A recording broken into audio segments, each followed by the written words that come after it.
Friends, welcome to Lawmate. I am Muskan Mandhyan, your legal guide. So आज के इस video में हम ओरिजिन ऑफ स्टेट की लास्ट थ्योरी कवर कर रहे होंगे, दैट इज इवोल्यूशनरी थ्योरी, जिसे हिस्टोरिकल थ्योरी भी कहते हैं। बाकी सारी थ्योरीज के लिंक्स डिस्क्रिप्शन में दिए हुए हैं, अगर आप चाहें तो उन्हें देख सकते हैं। हिस्टोरिकल थ्योरी एक बहुत ही जेन्युइन थ्योरी है ओरिजिन ऑफ स्टेट की, जो आपको आगे इस वीडियो में पता चलेगा। So guys, I request you all कि आप नोट्स बनाते रहें, because this is a very interesting and also an important theory. Let's start. So जैसे कि इस थ्योरी का नाम है इवोल्यूशनरी थ्योरी या हिस्टोरिकल थ्योरी, मीन्स स्टेट का ओरिजिन इवोल्यूशन से हुआ है। Slowly and gradually state emerge हुआ और हिस्ट्री में इसके कुछ साक्ष्य मौजूद हैं, तभी इसे हिस्टोरिकल थ्योरी भी कहा जाता है। सो कुछ फैक्टर्स ने स्टेट की स्लो बट कंटिन्यूअस ग्रोथ में हेल्प की। गाइज, इट्स वेरी ऑब्वियस कि स्टेट में कितनी सारी चीजें इन्वॉल्व रहती हैं जिससे वो स्टेट कहलाता है। सो इट्स वेरी ऑब्वियस कि वो एक बार में तो नहीं इमर्ज हुआ होगा, बहुत सारी सेंचुरीज से वो इमर्ज हो रहा होगा, थोड़ा थोड़ा उसकी ग्रोथ हो रही होगी हर सेंचुरी में। इसीलिए हम कह रहे हैं कि स्टेट स्लो ग्रोथ का पार्ट है, वो धीरे धीरे इमर्ज हुआ है। सो ये थ्योरी आई कुछ sociological, historical and anthropological researches से निकलकर, जो हमें स्टेट का ओरिजिन समझाएगी। अभी तक जितनी भी थ्योरीज हमने डिस्कस की हैं, उसमें से सबसे realistic, satisfactory and reasonable theory है evolutionary theory. Very interesting point. State is a natural institution and thus उसकी ग्रोथ भी नेचुरली हुई। सो स्टेट की एग्जिस्टेंस हुई ताकि इंसान की जिंदगी बेहतर बन सके। It came to existence for the sake of good life. So ऐसे कुछ इंपॉर्टेंट फैक्टर्स हैं जिन्होंने स्टेट के ओरिजिन में हेल्प की है। Kinship, religion, war and force, political consciousness, economic needs and property, natural and social instinct. Guys, मैंने क्या कहा? कुछ इंपॉर्टेंट फैक्टर्स। सो और भी बहुत सारे छोटे बड़े रेलेवेंट फैक्टर्स रहे होंगे जिन्होंने स्टेट की ग्रोथ में हेल्प की है, जो स्टेट की ग्रोथ के लिए रिस्पॉन्सिबल रहे होंगे। सो प्लीज इस बात को मत भूलिएगा कि यही सिर्फ 6 फैक्टर्स रिस्पॉन्सिबल थे स्टेट की ग्रोथ के लिए, नहीं, और भी बहुत सारे फैक्टर्स रहे होंगे, बट हम इन 6 को डिस्कस करेंगे इवोल्यूशनरी थ्योरी के अंदर। अब ये फैक्टर्स अलग अलग नहीं वर्क किए होंगे यार, ये सारे फैक्टर्स कॉम्बिनेशन में वर्क किए होंगे for the origin of state.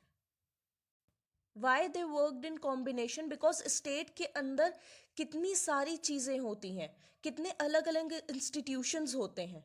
So in factors ने साथ में मिलकर वो यूनिटी और ऑर्गेनाइजेशन बनाई जिसके स्टेट को जरूरत थी। So these factors worked in coordination and not in isolation. So first factor is kinship. Kinship blood relation पर based होती है. So जो खून के रिश्ते में आए वो सभी लोग, तो kinship first and strongest bond था.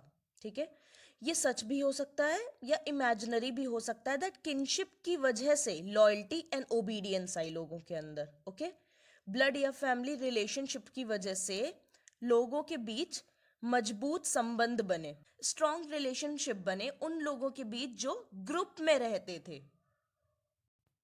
सो गाइज, ऐसे इस यूनिवर्सली भी एक्सेप्ट किया गया है दैट किनशिप सबसे पहला एंड सबसे स्ट्रॉन्ग बेसिस है सोशल ऑर्गेनाइजेशन का। किनशिप की वजह से जो लोगों की ग्रुप्स रहते थे वो अलग नहीं होते थे एक दूसरे से, किनशिप उन्हें जोड़ कर रखती थी और अथॉरिटी मेल्स के हाथ में होती थी। सो पेट्रियार्कल फैमिली मीन्स जहां पर अल्टीमेट डिसीजन मेकिंग मेल्स के हाथ में होती है, क्योंकि वो सिक्योरिटी प्रोवाइड करेंगे पूरे ग्रुप को, because they are superior in physical power, ऐसा कहा जाता था। सो सभी फैमिलीज किसके नाम से जुड़ी रहती थी? वो जुड़ी रहती थी एक कॉमन एंसेस्टर के नाम से, एक पूर्वज के नाम से वो पूरा परिवार जुड़ा रहता था। जिस तरह का डिसिप्लिन फैमिली में रहता था, उस वजह से लॉयल्टी एंड ओबीडियंस डेवलप हुई लोगों में। उनकी एक तरह से ऐसी थिंकिंग डेवलप हुई दैट हमें लॉ एंड ऑर्डर की तरफ अपनी लॉयल्टी बना कर रखनी है and we have to be obedient to the authority. दस किनशिप हमें जॉइंट फैमिली का कॉन्सेप्ट बताते हुए इंडिविजुअल के ऊपर उसका क्या असर हुआ ये भी समझाती है। दस इस जॉइंट फैमिली की वजह से security, patriarchy, obedience and loyalty to law and order, common authority etcetera emerge हुए। सेकेंड फैक्टर है रिलीजन। सो प्रिमिटिव टाइम्स में रिलीजन एंड किनशिप अलग अलग नहीं बल्कि साथ में वर्क करते थे। जैसा कि मैंने आपको स्टार्टिंग में बताया था that factors will work in combination. Mostly हम सारे फैक्टर्स डिस्कस करते वक्त पेट्रियार्कल सोसाइटी को ध्यान में रखकर बात करेंगे बिकॉज प्रिमिटिव टाइम्स में patriarchy was more prevalent than matriarchy which means domination by women. So kinship and religion एक सिक्के के दो पहलू हैं। They are two aspects of the same thing, ऐसा गेटल ने कहा। विल्सन का ओपिनियन था कि किनशिप रिलीजन का एक फॉर्म है एंड रिलीजन किनशिप का और उसकी यूनिटी का सिंबल है। Patriarchal religion basically ancestor worship के बारे में था, मीन्स पूर्वजों की पूजा करना। सो जो हेड मेल रहता था ग्रुप का उसकी ड्यूटी रहती थी to offer sacrifices and worship to ancestors, ताकि जो एंसेस्टर्स हैं वो नाराज ना हो जाए, ऑफेंड ना हो जाए। तो ये जो ट्रेडिशन था अपने एंसेस्टर्स की वर्शिप का, इसने रिलीजियस रिचुअल्स और सेरेमनी का फॉर्म ले लिया एंड इन्हें बहुत ही स्ट्रिक्टली फॉलो किया जाने लगा पेट्रियार्कल सोसाइटी में। यहाँ वर्शिप की बात हो रही है तो इसका एक फॉर्म पिंडदान भी है, ठीक है, जो कि हेड ऑफ द फैमिली करता था एंसेस्टर्स के लिए। So kinship and religion were inseparable from each other. तो जो मेल अथॉरिटी था वो ट्राइबल चीफ भी था बिकॉज वो सिक्योरिटी प्रोवाइड करता था पूरे ग्रुप को। वो हाई प्रीस्ट भी था क्योंकि वो एंसेस्टर वर्शिप करता था बाकी मेंबर्स के साथ। वो गार्जियन भी था एंड इंटरप्रेटर ऑफ कस्टम्स भी था, मींस जैसे लॉ को इंटरप्रेट किया जाता है उसी तरीके से उस वक्त कस्टम्स ही लॉ थे। सो उन्हें इंटरप्रेट करना इस पेट्रियार्क मेल की ड्यूटी थी। और यही यही मैन मैजिक मैन भी था एंड मेडिसिन मैन भी था। सो इस एक अथॉरिटी के पास मैजिकल पावर्स थी एंड दवाओं की जानकारी भी थी जिससे ये अपनों की तकलीफ दूर करते थे। तभी इन्हें magic man and medicine man कहा गया because he is a healer. यही पेट्रियार्क आगे चलकर एक रूलर बना जिसे रिस्पेक्ट और ओबीडियंस मिलती थी अपने कम्युनिटी के मेंबर्स से एंड ये उस कम्युनिटी पर रूल करता था। सो क्या हम कह सकते हैं कि ये अथॉरिटी एंड ओबीडियंस एक प्रिमिटिव डेस्पोटिज्म है, क्योंकि जो अथॉरिटी नहीं मानेगा वो ग्रुप के बाहर, है ना, ऐसा भी तो हो सकता है जो अथॉरिटी नहीं मानेगा वो ग्रुप के बाहर कर दिया जाएगा। So it can be called primitive despotism. But इसे भी डिनाई नहीं किया जा सकता है कि इसी प्रिमिटिव डेस्पोटिज्म की वजह से ऑर्गेनाइजेशन को स्ट्रेंथ मिली और इंसान की आदत पड़ी अथॉरिटी एंड ओबीडियंस को अपनाने की, क्योंकि इंसान अभी प्रिमिटिव सोसाइटी में थे, ठीक है। एंड किनशिप और रिलीजन ने बहुत हद तक उनके अंदर ओबीडियंस लाया जिसकी वजह से प्रोग्रेस हुई इस अर्ली स्टेज में। तो अथॉरिटी की बात आ गई, that means religion and politics भी सेपरेट नहीं थे, देवर इंटरवाइंड। धीरे धीरे प्रकृति पूजा और नेचर वर्शिप प्रेवलेंट हुई, ठीक है, धीरे धीरे प्रकृति पूजा भी प्रेवलेंट हुई। रिलीजन ने अलग अलग कास्ट्स और ग्रुप्स को यूनाइट किया एंड उनके अंदर डिसिप्लिन लाया जो कि स्टेट के लिए बहुत ज़रूरी है। अब जैसे जैसे फैमिलीज एंड ह्यूमन ग्रुप्स का एक्सपेंशन हुआ वैसे वैसे लड़ाई झगड़े भी होने लगे एंड ब्लड रिलेशनशिप्स वीक पड़ने लगे। किनशिप और रिलीजन का जोर कम होने लगा तो अब वॉर एंड फोर्स की इंपॉर्टेंस बढ़ने लगी। सो फोर्स थ्योरी के वक्त हम बार बार एक चीज देख रहे थे, that war begat the king, means war की वजह से ही किंग का जन्म हुआ है। सो जैसे जैसे स्ट्रांग लोगों ने वीक लोगों पर हक जमाना शुरू कर दिया, ठीक है, अपनी अथॉरिटी वीक लोगों पर एक्सरसाइज करना शुरू कर दिया, वैसे वैसे बाकी पॉलिटिकल इंस्टीट्यूशंस की भी इमर्जेंस हुई. So those who were strong they survived and might is right prevail करने लगा. एंड यही लॉ बन गया प्रिमिटिव सोसाइटी का, माइट इज राइट. जो पहले के लोग रहते थे उनमें अभी लॉज या गवर्नमेंट ऐसी चीजों को लेकर थिंकिंग डेवलप नहीं हुई थी. दे वर इनसिक्योर और उन्हें सिर्फ एक चीज आती थी, अगर सीधे से ना मिले तो छीन लो, मार कर छीन लो, ठीक है, वॉर कर लो. उन्हें सिर्फ फोर्स का लॉजिक समझ आता था. अपने डिस्प्यूट सुलझाने के लिए भी वो फोर्स और दूसरे वायलेंट मेजर्स यूज करते थे. सुपीरियर फिजिकल फोर्स की वजह से ही छोटी छोटी और वीक कम्युनिटीज बड़ी कम्युनिटीज के कब्जे में जाने लगी. सो उस वक्त की डेंजरस एंड इनसिक्योर कंडीशंस को देखते हुए फोर्स बहुत ज़्यादा ज़रूरी था खुद की सिक्योरिटी के लिए, और लीडरशिप की भी बहुत ज़्यादा ज़रूरत थी. दूसरी कम्युनिटीज़ और ट्राइब्स से आपको बहुत ज़्यादा खतरा था, एंड दस लीडर को फोर्स का यूज़ करना पड़ता था अपने लोगों को कंट्रोल करने के लिए एंड उनकी रक्षा करने के लिए. सो अब सिर्फ ब्लड रिलेशनशिप्स ही नहीं रह गए थे, क्योंकि जो स्ट्रॉन्ग लीडर था वो अगर किसी वीक कम्युनिटी को कॉन्कर कर लेता था तो जो लोग रहते थे वीक कम्युनिटी के वो भी उसका पार्ट बन जाते थे, वो भी उसके रिलेशनशिप में आ जाते थे. जो वीक कम्युनिटी के लोग रहते थे उनसे भी उस लीडर का नाता जुड़ जाता था. दस हम कह सकते हैं सिर्फ किंगशिप ही बेसिस नहीं रह गया था स्ट्रॉन्ग रिलेशनशिप्स का. दस बिना फोर्स के यार कोई भी स्टेट एग्जिस्ट नहीं कर सकता, और फोर्स है तो डेफिनेटली वॉर्स भी होंगे. दस ये दोनों साइड बाय साइड वर्क करते थे स्टेट के इवोल्यूशन के लिए. सो जितने भी एलिमेंट्स हैं उन सब में से सुप्रीम एलिमेंट है पॉलिटिकल कॉन्शियसनेस. लोगों को एक रियलाइजेशन हुआ कि उन्हें पॉलिटिकली ऑर्गेनाइज होना है. क्यों? क्योंकि उनके कुछ गोल्स एंड ऑब्जेक्टिव्स हैं जो बिना पॉलिटिकल ऑर्गेनाइजेशन के पूरे नहीं हो सकते हैं, एंड दस इसी वजह से पॉलिटिकल ऑर्गेनाइजेशंस इमर्ज हुई. लोगों को प्रोटेक्शन चाहिए था. जब तक लोग सिक्योर नहीं होंगे तब तक वो अपने गोल्स एंड ऑब्जेक्टिव्स पूरे नहीं कर पाएंगे. दस उन्हें सिक्योरिटी भी चाहिए थी और अपने गोल्स एंड ऑब्जेक्टिव्स को पूरा भी करना था. इसी वजह से उनके अंदर ये थॉट आया पॉलिटिकली ऑर्गेनाइज होने का. प्रोटेक्शन किससे चाहिए था? प्रोटेक्शन चाहिए था एनिमल्स से एंड बाकी ह्यूमन बींग से जो उनसे ज़्यादा स्ट्रांग है, एंड अदर नेचुरल हजार्ड्स. इसके सिवा एक और रीज़न था कि क्यों पॉलिटिकल ऑर्गेनाइजेशन चाहिए. वो था लस्ट टू ग्रैब पावर. कुछ लोगों के अंदर ये था कि वो राज करना चाहते हैं दूसरों के ऊपर.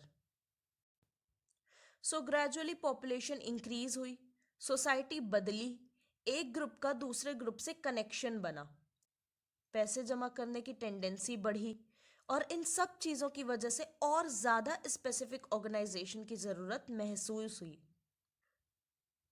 एक अथॉरिटी चाहिए थी जो इस ऑर्गेनाइजेशन और लोगों के रिलेशंस को बिना भेदभाव के गवर्न कर सके, और ये protection internally as well as externally चाहिए था.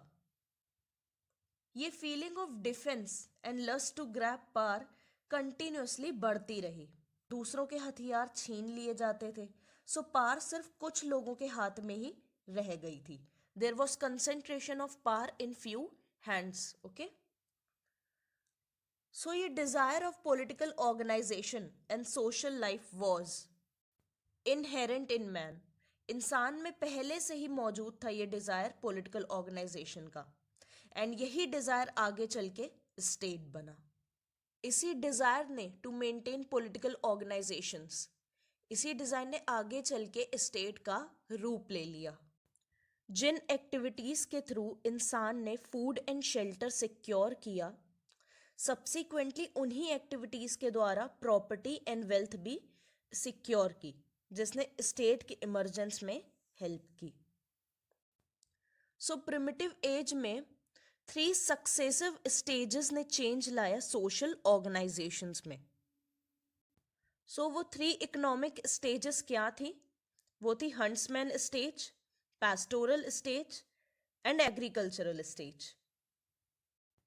हंट्समैन स्टेज में लोगों की लाइफ बहुत ही ज़्यादा मिजरेबल थी, ठीक है।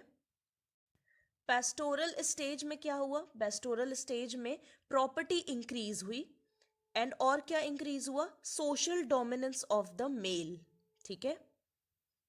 पैट्रियार्की इंक्रीज हुई। पेस्टोरल स्टेज में एक और चीज हुई, रिच एंड पुअर के बीच में डिफरेंशिएट किया जाने लगा। सो पेस्टोरल स्टेज में और हंट्समैन स्टेज में क्या होता था, लोग एक जगह से दूसरी जगह जाकर रहते थे, अपना स्थान बदलते रहते थे। प्रिमिटिव टाइम था ना यार, एक जगह नहीं रहते थे वो लोग, अपनी जगह बदलते रहते थे। बट ग्रेजुअली ग्रेजुअली जैसे ही एग्रीकल्चरल स्टेज आया, इंसान ने एक जगह से दूसरी जगह भटकना रोक दिया और एक जगह सेटल हो गए in search of food and he settle down at one place, ठीक है। एक जगह से दूसरी जगह खाने की तलाश में, रहने की तलाश में भटकना छोड़ दिया और एक जगह सेटल हो गए। In which stage? In agricultural stage. So agricultural stage में जब इंसान एक जगह सेटल हो गया, so as a result of agricultural stage villages and towns भी इमर्ज हुए एंड डेवलप हुए। धीरे धीरे क्या हुआ? इंडस्ट्री एंड ट्रेड में एडवांसमेंट आया, ग्रोथ हुई, प्रॉपर्टी इंक्रीज हुई एट अ लेटर स्टेज। आगे की स्टेजेस में क्या हुआ? आगे की स्टेजेस में कुछ इकोनॉमिक क्लासेस इमर्ज हुई, ठीक है। और उन इकोनॉमिक क्लासेस के बीच में कॉन्फ्लिक्ट्स शुरू हो गए, ठीक है। कॉन्फ्लिक्ट्स ऑफ इंटरेस्ट आने लगे और यही फीचर्स था आगे की स्टेजेस का। तो क्या हम कह सकते हैं कि आगे की जो भी स्टेजेस थी उसमें क्लास स्ट्रगल शुरू हो गया to protect the interest of one class against the other? So class interest के प्रोटेक्शन के लिए लॉज भी चाहिए थे एंड उनका इम्प्लीमेंट होना भी जरूरी था। तो अकॉर्डिंगली इन सब चीजों को देखते हुए स्टेट का इमरजेंस हुआ, ठीक है, in the life of man.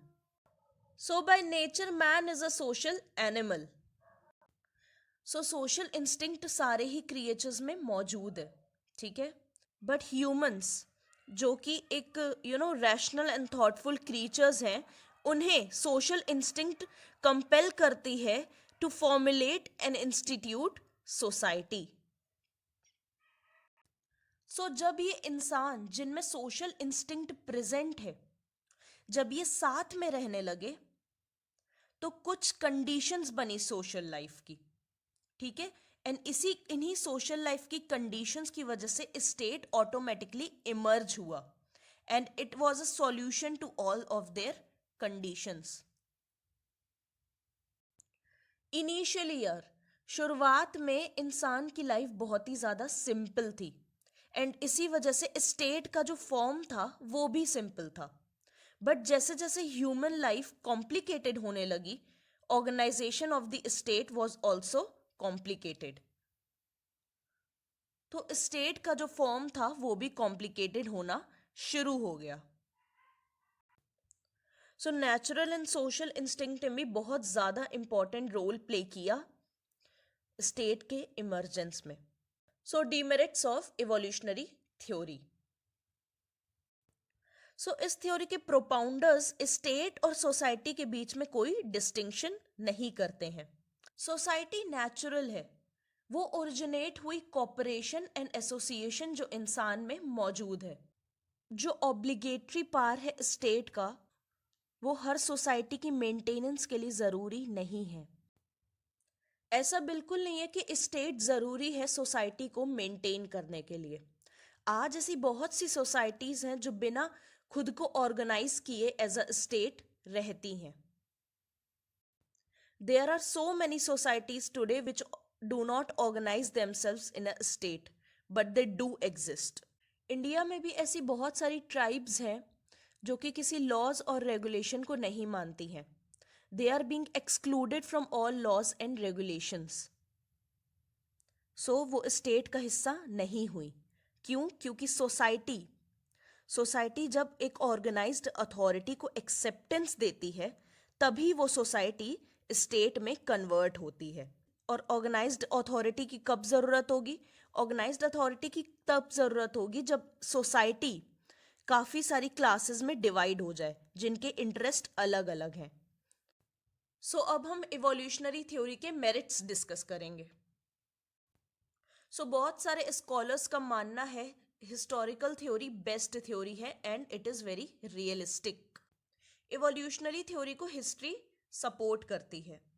State slowly and gradually emerge हुआ है, इस पर बिलीव करना पॉसिबल है। It is very much believable and convincing. ये थ्योरी इमेजिनरी नहीं लगती, ये थ्योरी इमेजिनरी नहीं लगती, इंस्टेड ये एक एक्सेप्टेबल एंड सॉलिड लॉजिक पर बेस्ड थ्योरी है। ये थ्योरी बहुत ही इंपॉर्टेंट है बिकॉज ये इस बात पे ज़्यादा जोर देती है कि सारे फैक्टर्स ने, किनशिप, रिलीजन, इन सब ने मिल के कॉन्ट्रीब्यूट किया है स्टेट के ग्रोथ के लिए एंड स्टेट के इमर्जेंस के लिए। इवोल्यूशनरी कॉन्सेप्ट काफ़ी हद तक सच के करीब है, ठीक है? क्यों? क्योंकि नेचर जो है वो एक बार में नहीं डेवलप होता, नेचर एक बार में इमर्ज नहीं हुआ है, नेचर भी स्लोली एंड ग्रेजुअली आया है। Evolutionary concept is more near to the truth. Why? Because nature का एक वेल एस्टैब्लिश्ड रूल है कि चीज़ें एक बार में इमर्ज नहीं हो जाती। इवोल्यूशन, चीज़ें धीरे धीरे इमर्ज होती हैं, दे इवॉल्व ग्रेजुअली एंड स्लोली। ये ज़्यादा एक्सेप्टेबल है। नो ऑब्सक्योरिटी एंड मिसगिविंग्स, इस थ्योरी में क्लैरिटी है। ये थ्योरी कोई भी डाउट नहीं रेज करती है हमारे माइंड में, और हर चीज़ हमें पता है, everything is known and clear. ये थ्योरी ह्यूमन नेचर के अकॉर्डिंग है बिकॉज ये थ्योरी एक्सेप्ट करती है इस फैक्ट को, और इसी फैक्ट पर बेस्ड है ये theory that man is by nature a social and political animal. So state की ग्रोथ मल्टीपल फैक्टर्स की वजह से हुई, जैसा कि मैंने स्टार्टिंग में बताया था, और ये कुछ इंपॉर्टेंट या बेसिक फैक्टर्स हैं जो हमने आज डिस्कस किए। और भी बहुत सारे फैक्टर्स रहे होंगे, बट आज जो हमने डिस्कस किए वो कुछ चीफ फैक्टर्स थे या वो बहुत ज़्यादा इम्पॉर्टेंट फैक्टर्स थे, और ये इम्पॉर्टेंट फैक्टर्स मिलकर उन छोटे छोटे फैक्टर्स के साथ ऑपरेट किए होंगे, कॉम्बिनेशन में वर्क किए होंगे to give rise to state. But एक बात हमें क्लियर है कि स्टेट का जो इमरजेंस है वो सिंपल वे में नहीं रहा है, उसकी जो प्रोसेस है वो बहुत ही कॉम्प्लेक्स रही होगी। स्टेट के एवोल्यूशन का पैटर्न हर जगह सेम नहीं रहा होगा, वो एक जगह अगर ऐसा है तो दूसरी जगह दूसरा रहा होगा। दुनिया के एक हिस्से में कोई दूसरी प्रोसेस चल रही है तो दुनिया के दूसरे हिस्से में कोई दूसरी प्रोसेस चल रही होगी स्टेट के एवोल्यूशन की। और ये तो हम पहले भी डिस्कस कर चुके हैं कि कुछ माइनर फैक्टर्स भी रहे होंगे स्टेट के एवोल्यूशन में, apart from these 6 factors which we discussed today. MacIver ने कहा हम नहीं कह सकते स्टेट कब और कहां से शुरू होता है। ये मौजूद है लीडरशिप एंड सबऑर्डिनेशन में, लेकिन ये इमर्ज तभी होता है जब अथॉरिटी गवर्नमेंट बन जाती है एंड कस्टम्स लॉज बन जाते हैं। बहुत ही खूबसूरत ऑब्जर्वेशन है मैकाइवर की, आप प्लीज इसे समझें, एंड अगर आप ये लिख पाए देन इट्स वेरी गुड। ठीक है, उनका बेसिक सा मतलब यही है कि स्टेट कब और कहां से शुरू होता है ये हम नहीं बता सकते, बट इतना कहा जा सकता है कि वो पहले से ही मौजूद है, लेकिन इतना कहा जा सकता है कि वो पहले से ही मौजूद है लीडरशिप एंड सबऑर्डिनेशन में। ठीक है, लीडरशिप एंड सबऑर्डिनेशन में, यानी कि एक स्ट्रांग है एक वीक है, तो जब अथॉरिटी गवर्नमेंट बन जाती है, यानी कि वो जो स्ट्रांग लोग गवर्नमेंट बन जाते हैं, एंड जो कस्टम्स हैं वो ट्रांसलेट हो जाते हैं लॉ में, तब हम कह सकते हैं स्टेट इमर्ज हो चुका है। बट एक बहुत ज़रूरी बात, इवोल्यूशनरी थ्योरी स्टेट के इवोल्यूशन की बात करती है, ना कि उसके ओरिजिन की। इवोल्यूशन का मतलब है एक स्टेज से दूसरे स्टेज पर चेंज कैसे हुआ होगा, तो ये हमें स्टेट के ओरिजिन के बारे में ना बताकर चेंजेस के बारे में बताती है जो हर स्टेज पर आए थे and subsequently as a result of those changes state emerge हुआ। इवोल्यूशन का मतलब होता है हर स्टेज पर क्या क्या चेंजेस आए हैं, ठीक है, ग्रोथ क्या है हर स्टेज पे, कैसे कोई चीज इवॉल्व हो रही है। ओरिजिन का मतलब है बिगिनिंग ऑफ समथिंग।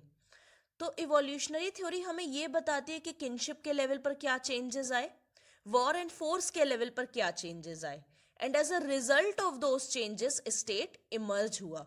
तो इसका मेन फोकस हम कह सकते हैं इवोल्यूशन पे है, ना कि ओरिजिन पर। सो गाइस, जो नेक्स्ट वीडियो होगा वो एक समरी वीडियो होगा। उस वीडियो में हम रिवीजन कर रहे होंगे जितनी भी थ्योरीज अभी तक हमने पढ़ी है। So guys, thank you so much for watching this video, and अगर आपको कोई डाउट है या आपको कोई प्रॉब्लम है तो आप मुझे कमेंट सेक्शन में बता सकते हैं। लाइफ एज थॉट मेरी इंस्टाग्राम आईडी है, अगर आप चाहें तो आप मुझे वहां भी अपनी प्रॉब्लम बता सकते हैं। I will try my best, मैं पूरी पूरी कोशिश करूंगी कि मैं आपकी प्रॉब्लम या वो डाउट क्लियर कर सकूं, and hope we'll meet soon in the next video. Good luck.